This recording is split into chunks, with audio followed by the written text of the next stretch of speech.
Hi everyone.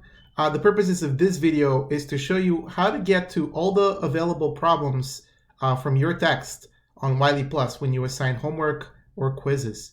So first go into your WileyPLUS course.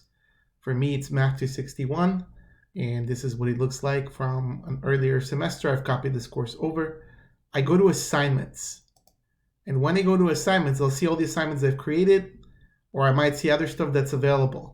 Please don't confuse this. If you go to the home page just for a second again, what you see here is resources, and yes, there are problems. Like if I click on 1.2, this will break forth the Learning Hub and all that good stuff that's soon disappearing.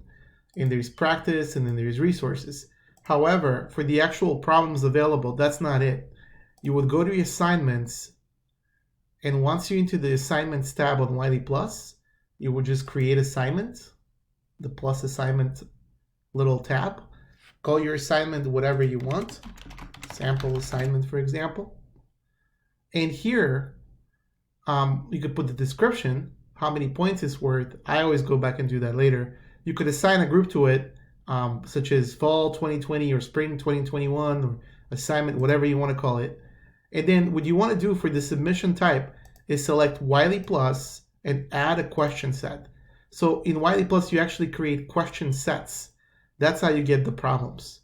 So you can see I've created some question sets for this class before that I'm using again. I'm going to call this one a sample question set. And when I do that,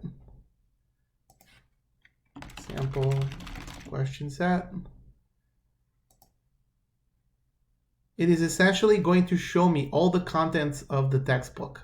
So you see chapter by chapter, I'm going to see how many questions correspond to the contents of that particular chapter. So if I want to assign something from chapter 1 of this textbook, if I just click that, it will give me all 588 questions. But if I hit the arrow drop down here, it will tell me section by section how many questions there are available. So for example, from 1.1, there's 89 questions available, which I can then preview, right, one by one, or I could filter out based on what it is I'm looking for. Multiple choice, true, false, numeric solution ones, drop-down ones, and based on the difficulty, easy, medium, or hard, etc., etc. So you could filter, or you could just read through each one of them, and if you like them. So this is telling you that this is from the chapter 1 review exercises. It's at the end of the chapter 1 content, and it's question number 10. And these correspond to the book. The numbers do change, but it's the same type of question. So I can add this to my assignment here and assign the number of points as well for it. All right, so if a question has multiple parts, you could assign the points numbering the parts, or how many fields for answer there is, and WileyPLUS will know to break it down and give each answer a point. However, we've noticed that this is not happening with the new GeoGebra questions. So be aware of that. It's a little bit of a glitch there that they're working on. So I can keep going and going and going. And then there's additional questions too. So these are not in the text. They're just additional WileyPLUS questions available online. And then there's the concept test questions that come with the book. So you could assign some of those. And as you keep scrolling, I'm going super fast here, obviously. There's Go tutorials. And finally, I get to these are the actual problems from the book.